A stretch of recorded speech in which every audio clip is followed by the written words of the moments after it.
আসসালামু আলাইকুম দর্শক, ইউনিক আইটি প্রোতে সিএসএস ক্লাসে আপনাকে স্বাগতম। দর্শক, গত পর্বে আমরা সিএসএস সিলেক্টর, সিএসএস কালার এগুলো দেখেছি। আজকে আমরা সিএসএস ব্যাকগ্রাউন্ড দেখব। তো সিএসএস ব্যাকগ্রাউন্ড হচ্ছে যে কোনো একটা কন্টেন্টের পিছনে ব্যাকগ্রাউন্ড দেওয়ার জন্য যে প্রপার্টি, এই প্রপার্টিগুলোই হচ্ছে সিএসএস ব্যাকগ্রাউন্ড। তো এর মধ্যে প্রথমটা হচ্ছে সিএসএস কালার, ব্যাকগ্রাউন্ড কালার, মানে ব্যাকগ্রাউন্ডে আমাদের কন্টেন্টের ব্যাকগ্রাউন্ডে যদি কালার দিতে চাই তাহলে কালার দিতে পারি। ব্যাকগ্রাউন্ডের কন্টেন্টে যদি ইমেজ দিতে চাই তাহলে ব্যাকগ্রাউন্ড কন্টেন্ট প্রপার্টি ব্যবহার করতে হবে। আর যদি এই ব্যাকগ্রাউন্ডটাকে আবার রিপিট করতে চাই তো সেটার জন্য ব্যাকগ্রাউন্ড রিপিট প্রপার্টি ব্যবহার করতে হবে। আর ব্যাকগ্রাউন্ড অ্যাটাচমেন্টের জন্য তো আমরা এগুলো করতে করতে দেখব এখন। তো প্রথমে আমরা HTML ফাইলগুলা আমাদের নিউ ফোল্ডারে আমরা দুটো HTML ফাইল নিছি। এই ফাইল দুটোকে আমরা এডিটরে ওপেন করি।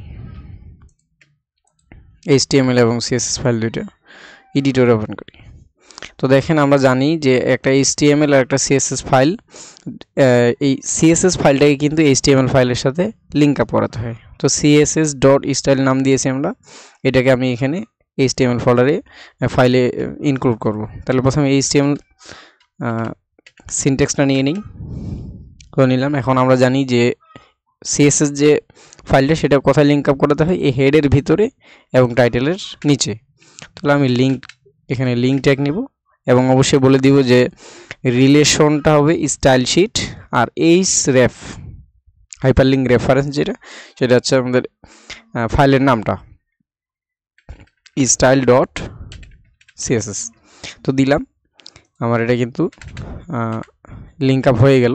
এখন আমি চাচ্ছি এখানে আমি একটা কন্টেন্ট নিব, নেই, একটা পি ট্যাগ নেই এবং একটা ক্লাস দিই। এখানে ক্লাস নেমটা কি দিব, দিলাম সি টেস্ট। তো দিলাম, এরপর এখানে একটা যে কোনো টেক্সট দেই। তো চলেন আমরা এখানে ডামি টেক্সট নিয়ে আসি। ডামি টেক্সট কি? যে ডামি টেক্সট হচ্ছে যে কোনো প্রজেক্টের জন্য যে ডেমো যে প্রজেক্ট তৈরি করা হয় সেটার জন্য বিভিন্ন কন্টেন্টের প্রয়োজন হয়, লেখার প্রয়োজন হয়। তো তখন কিন্তু এই ডামি টেক্সট কিন্তু ব্যবহার করা হয়। তো ডামি টেক্সট নিয়ে লিখে সার্চ দিলে এই ওয়েবসাইটে চলে আসবেন। তো আমি এখান থেকে কিছু টেক্সট নেই, সাপোজ এতটুকু নিলাম। আমি এখান থেকে এতটুকু কপি করে আমি যদি এখানে দিয়ে দেই, তো এটা এক লাইনে নিয়ে নিছে। আমরা ভেঙে ভেঙে আমার বোঝার সুবিধার জন্য ভেঙে ভেঙে এখানে নেই।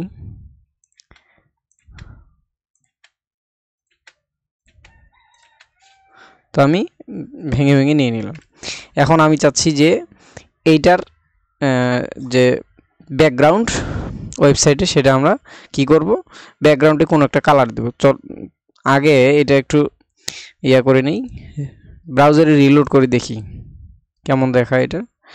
Open with Google Chrome. তো দেখেন, এটা কিন্তু ফুল ডিসপ্লেতে নিয়ে নিছে, কারণ আমরা কোথাও ব্রেক দিই নেই। তো আমি চাচ্ছি যে এটার যে উইডটা আমি নির্দিষ্ট করে ডিফাইন করে দিই। তো এর জন্য আগে আমাকে এটাকে ইন্ডিকেট করে আমাকে একটা সিলেক্টর দিতে হবে ইন্ডিকেট করার জন্য, অর্থাৎ এটাকে আমার টার্গেট করার জন্য, এই পি ট্যাগটা টার্গেট করার জন্য কি দিতে হবে, ক্লাস নেমটাকে সিলেক্টর হিসেবে ইউজ করতে হবে। তাহলে ক্লাস নেমটা কপি করলাম এবং আমরা জানি যে ক্লাস নেমকে সিলেক্টর হিসেবে ব্যবহার করার জন্য একটা ডট দিতে হয়, তারপর হচ্ছে Ctrl+V, অর্থাৎ ক্লাস নেমটা আমি পেস্ট করে দিলাম আর কি এখানে। তাহলে ক্লাস নেমটা এখানে দিয়ে দিলাম আর সামনে একটা ডট দিলাম। এরপরে আমি এখানে কি চাচ্ছি যে ওই পি ট্যাগের একটা উইড দিতে যাচ্ছি, নির্দিষ্ট করে উইড। তো উইড দিলাম সাপোজ 200 পিক্সেল, সেভ দিলাম। এখন একটু দেখি কেমন দেখায়। তো দেখেন এই 200 পিক্সেল কিন্তু নিয়ে নিছে এখানে। এখন আমি চাচ্ছি যে এই 200 পিক্সেলের মধ্যে আমি একটা কি দিব, একটা ইমেজ দিব এখানে, অথবা কালার দিব। প্রথমটা কি ছিল আমাদের অপশনটা, ব্যাকগ্রাউন্ড কালার।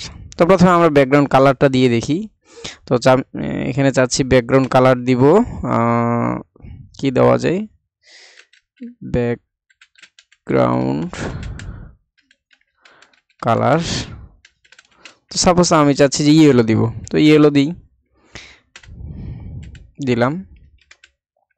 এখন যদি রিলোড দেই, দেখেন এই টেক্সট এর পিছনে একটা ইয়েলো কালার কিন্তু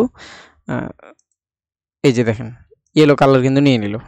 তো এইভাবে আমরা একটা কন্টেন্টের পিছনে কিন্তু বিভিন্ন ব্যাকগ্রাউন্ড কালার কিন্তু দিতে পারি।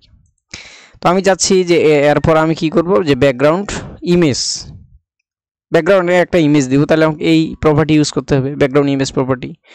তো এর জন্য দেখেন আমি এই ফোল্ডারে একটা ইমেজ নিয়ে নিছি, যে image1.jpg নামে। তো এই image1.jpg যে ফাইলটা, ইমেজ ফাইলটা, এটা কিন্তু আমাকে এখানে বলে দিতে হবে। তো এর জন্য আমাকে প্রথম কাজ কি, প্রপার্টিটা ইউজ করতে হবে, ব্যাকগ্রাউন্ড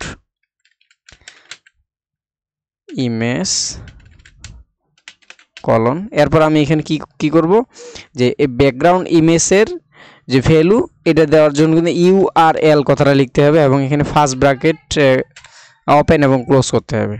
এবং এই ইউআরএল এর জন্য এখানে ডাবল কোটেশনের মধ্যে আমাকে কি দিতে হবে, ইমেজের নামটা দিতে হবে। তো আমি ইমেজের নামটা এখান থেকে কপি করে নিয়ে আসি।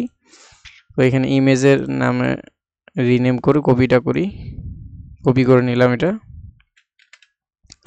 তো এখন আমি এখানে ইউআরএল এর ভিতরে পেস্ট করে দিলাম। এখন যদি সেভ দিয়ে রিলোড দেই, দেখেন এই যে দেখেন এখন কিন্তু ইমেজটা নিয়ে নিল। তো আমরা এটা একটু কালারটা যদি পরিবর্তন করতে চাই, আমরা কালার প্রপার্টি এর আগে দেখছি। আমি চাচ্ছি যে ফন্টের যে কালার, তাহলে কালার পরিবর্তন করব, অর্থাৎ এই কালার হিসেবে আমাদের যে সিটেস্ট নামক যে ক্লাসটা, এটা কাকে ধরবে, এই পি ট্যাগকে ধরবে, তখন এই পি ট্যাগের কিন্তু কালার পরিবর্তন করে দিবে, কালার যেটা দিবে সেটা দিবে। তো কালার আমি চাচ্ছি এখানে কি দেব, হোয়াইট দিব, হোয়াইট তাহলে লিখতে পারি, অথবা হোয়াইটের যে হেক্সাডেসিমাল কোড সেটা অ্যাপ্লাই করতে পারি। তো আমি কোডটা দিলাম। এখন যদি রিলোড করি, দেখেন এই যে হোয়াইট কিন্তু নিয়ে নিচ্ছে। তো এইভাবে আমি কিন্তু একটা ব্যাকগ্রাউন্ডে ইমেজ দিতে পারি, কালার দিতে পারি। তো আমি চাচ্ছি যে আমার উইডটা আরেকটু বাড়াই, উইডটা আমি এখানে 400 পিক্সেল দিয়ে দিই, সেভ দিয়ে দিলাম। তো 400 পিক্সেল দিলাম। আমি চাচ্ছি এরপরে প্রপার্টিটা কি, ব্যাকগ্রাউন্ড রিপিট। আমি এখন চাচ্ছি যে আমার ব্যাকগ্রাউন্ডটা রিপিট করব, কোথায়,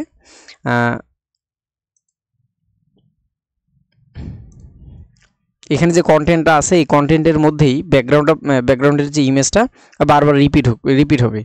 তাহলে আমাকে এই প্রপার্টিটা ইউজ করতে হবে, ব্যাকগ্রাউন্ড রিপিট। তো দেখেন রিপিট যখন অ্যাপ্লাই করব, তখন আপনি কি হরাইজন্টালি করবেন না ভার্টিক্যাল করবেন। যদি ভার্টিক্যাল করেন তাহলে আপনাকে রিপিট ওয়াই দিতে হবে, অর্থাৎ এই দুইটা আমি ডাইরেক্ট এখানে দেখাই দিই যে আমি চাচ্ছি ব্যাকগ্রাউন্ড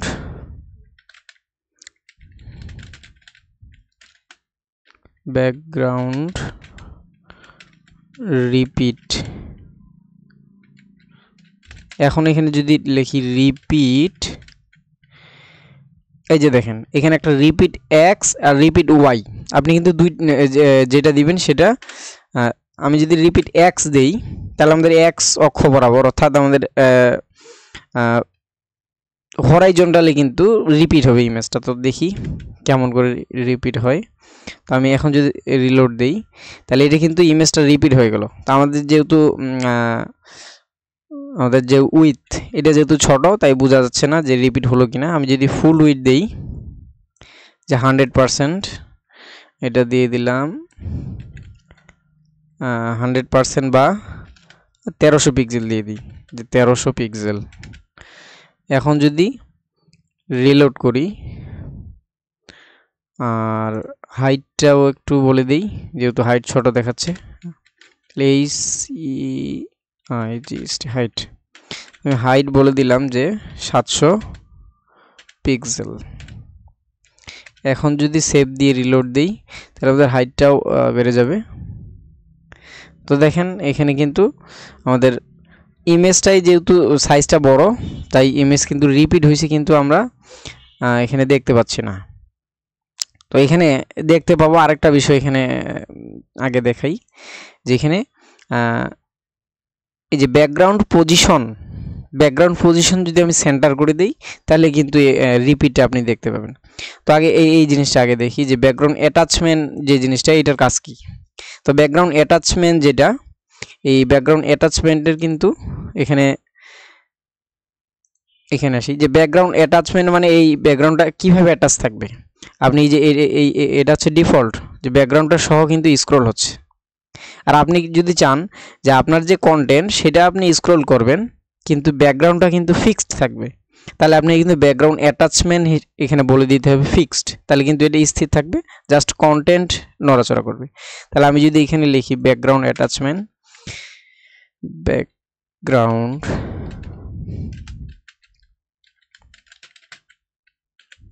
অ্যাটাচমেন্ট, তো ব্যাকগ্রাউন্ড অ্যাটাচমেন্ট লিখলাম। এখানে যদি এখন বলি যে ফিক্সড, তো ফিক্সড লিখলাম। এখন যদি রিলোড দেই দেখেন ডিফল্ট হিসেবে কিন্তু এটা থাকে স্ক্রল, এই যে ব্যাকগ্রাউন্ড ইমেজ সহ স্ক্রল, কিন্তু আমি এখন দিয়ে দিলাম কিন্তু ব্যাকগ্রাউন্ড অ্যাটাচমেন্টটা ফিক্সড। এখন যদি রিলোড দেই তাহলে দেখেন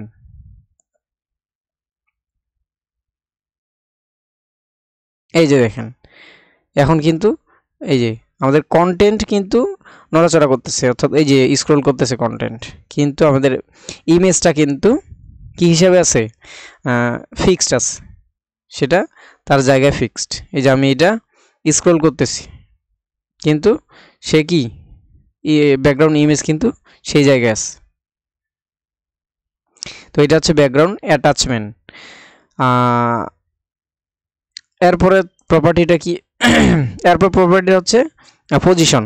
তো দেখেন সিএসএস পজিশন আমি বলে দিতে পারি লেফট, রাইট, সেন্টার। তো আমি যদি সিএসএস পজিশনটা বলে দিই সেন্টার, তাহলে কিন্তু মাঝখান থেকে ইমেজটা নিয়ে নেবে। তাহলে ব্যাকগ্রাউন্ড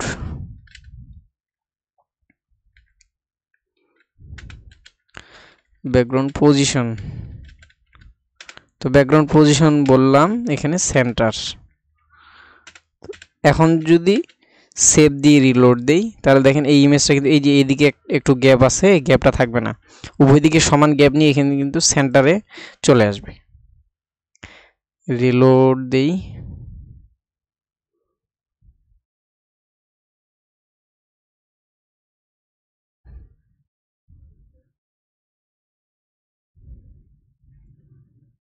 তো দেখেন রিলোড দিলাম সেটা কিন্তু সেন্টারে নিচে, কারণ আমাদের এটা ফুল উইডথ দেই নেই, এই জন্য বোঝা যাচ্ছে না। আমাদের উইডথটা কিন্তু ফুল উইডথ যদি দেই পুরা স্ক্রিন, তাহলে ফুল উইডথটা দিয়ে দেই। এখানে বলে দিতে হবে তাহলে 100%, 1300 পিক্সেল, এর থেকে বেশি হবে এটা আমাদের 100%, অর্থাৎ স্ক্রিন যতটা আছে ততটা যদি দেই তাহলে 100%। এখন যদি একটু রিলোড করি তাহলে দেখেন এই যে উভয় দিকে কিন্তু নিয়ে নিছে। তো উইড 100%, ব্যাকগ্রাউন্ড ইমেজটাও এরকম নিছে, আর এই যে এটা কিন্তু সেন্টারে চলে আসলো। আর আমি যদি লেফট রাইট দিতাম তাহলে এই যে এদিকের যে ছোট্ট করে গ্যাপ, এদিকের যে গ্যাপ, এই গ্যাপটা কিন্তু ফিল আপ হইতো না। তো এই ব্যাকগ্রাউন্ড পজিশনটা হচ্ছে কোথায় নিব সেটা হচ্ছে ঠিক করার জন্য নিতে হয়। এরপরে দেখেন যে ব্যাকগ্রাউন্ড সাইজ, যেটা ব্যাকগ্রাউন্ড সাইজ কিন্তু আপনি বলে দিতে পারবেন যে সাইজটা কেমন হবে। আপনি নির্দিষ্ট কোনো সাইজ দিবেন না, আপনি এইভাবে বলে দিতে পারেন যে আমি যদি ব্যাকগ্রাউন্ড সাইজ দেই, ব্যাকগ্রাউন্ড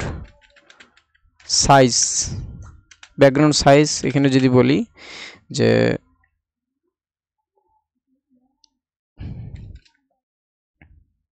কি বলবো,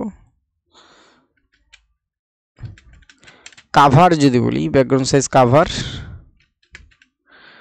তো এই ব্যাকগ্রাউন্ড সাইজ আমাদের কিন্তু পুরা কন্টেন্টের পিছনে কাভার করে নেবে, এটা হচ্ছে ব্যাকগ্রাউন্ড সাইজ। তো আমাদের এটা যেহেতু উইডথটা বড়, কাভার করে নেওয়াই আছে, তো এখানে নতুন করে আর বলার দরকার নেই। কিন্তু যদি কখনো ইমেজ এর সাইজটা যদি ছোট হয় তাহলে আপনি কাভার বলে দিলে কিন্তু পুরা স্ক্রিনে আপনার ইমেজটা নিয়ে নিবি, অর্থাৎ পুরা যে আপনার কন্টেন্ট সেটার ব্যাকগ্রাউন্ডটা পুরাটাই নিয়ে নিবি, কভার করে নিবি। তো ব্যাকগ্রাউন্ড সাইজটা আসলে কত ধরনের প্রপার্টি আছে আমরা একটু গুগল করে দেখে নেই, যে সিএসএস ব্যাকগ্রাউন্ড সাইজ।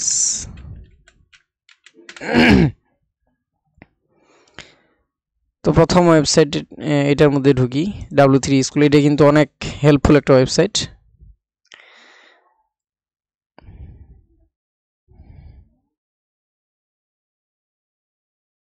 তো দেখেন এর ব্যাকগ্রাউন্ডের যে সাইজ এটা কত ধরনের আছে এখানে কিন্তু আপনি দিয়ে দিতে পারেন। অটো যদি দেন, দেখেন ব্যাকগ্রাউন্ড সাইজ যদি অটো দেন তাহলে আমাদের ব্যাকগ্রাউন্ড সাইজ যত আছে সেটা অটো কিন্তু নিয়ে নেবে। আর আরেকটা হচ্ছে কোথায় এগুলো, এই যে ব্যাকগ্রাউন্ড সাইজ কিন্তু আপনি এইভাবে নির্দিষ্ট করে বলে দিতে পারেন যে কত কত পিক্সেল চাচ্ছেন। তাহলে আমি যদি এরকম কোনো একটা দেই যে প্রথমে উইডটা হবে 300 পিক্সেল আর হাইটটা হবে 100 পিক্সেল, অথবা উইডটা দিলাম 400 পিক্সেল এবং এটা দিলাম হচ্ছে 300 পিক্সেল। এখন যদি রিলোড দেই সেভ দিয়ে, ফাইলটা এটা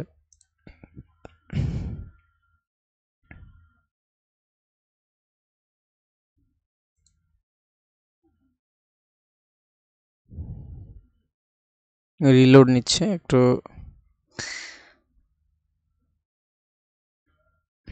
তো দেখেন আমাদের ব্যাকগ্রাউন্ড সাইজ কিন্তু দিয়ে দিছি, কিন্তু এখানে বারবার রিপিট নিচ্ছে কেন? ওই যে মনে আছে আমরা একটা জিনিস দিছিলাম, সেটা হচ্ছে কি দিছিলাম, এক্স দিকে রিপিট নিবে, অর্থাৎ রিপিট এক্স, অর্থাৎ আমাদের হরাইজন্টালি কিন্তু একটা রিপিট নিয়ে নিস। আর আরেকটা বিষয় দেখেন লক্ষ্য করে যে এখানে কালারটা সহ কিন্তু আছে, কারণ আমরা ব্যাকগ্রাউন্ড কালারটা কিন্তু এখানে বাদ দিয়ে দিইনি। আমি এই যদি এটাকে যদি না দিই, কেটে যদি দিই তাহলে কিন্তু এটা চলে যাবে। দেখেন রিলোড দিই, এই যে দেখেন এটা কিন্তু চলে গেছে। তো আমাদের কন্টেন্ট যেটা, কন্টেন্ট কিন্তু আছে, কিন্তু ব্যাকগ্রাউন্ড কিন্তু এই যে যেহেতু আমরা ব্যাকগ্রাউন্ড পজিশন বলে দিছি, যে ব্যাকগ্রাউন্ড পজিশনটা যেহেতু আমরা বলে দিছি সেন্টার, তাহলে সেন্টার থেকে এটা নেওয়া শুরু করছে এবং এক্স অক্ষ বরাবর কিন্তু রিপিট হয়েছে বারবার। যতটুকু আমি আমাদের উইড এবং হাইট দিছি ততটুকু অনুসারে এখানে কিন্তু রিপিট হয়েছে। আমি যদি এখন বলি যে এটা রিপিট করব আমি ওয়াই বরাবর, অর্থাৎ ভার্টিক্যাল, তাহলে ওয়াই দিতে হবে, যে রিপিট ওয়াই। তাহলে এখন যদি আমি রিলোড দেই তাহলে দেখেন এটা কিন্তু এই লম্বালম্বি আমাদের রিপিট হবে এই ইমেজটা। এই যে দেখেন এটা কিন্তু উপর নিচে কিন্তু এখন নিচে। আর দেখেন উপরের এই যে কন্টেন্টগুলো কিন্তু যাওয়া আসা করতেছে, স্ক্রল করতেছে, কিন্তু এটা কিন্তু স্থির, কারণ আমি অ্যাটাচমেন্ট বলে দিছি যে ফিক্সড। আর এখন আমি যদি চাই যে আমি রিপিট করব না, তাহলে কি দিতে হবে, তাহলে এখানে বলে দিতে হবে নো হাইফেন রিপিট, REPEAT। তো এখানে নো রিপিট বললে আর রিপিট হবে না। এখন যদি সেভ দিয়ে রিলোড দেই তাহলে দেখেন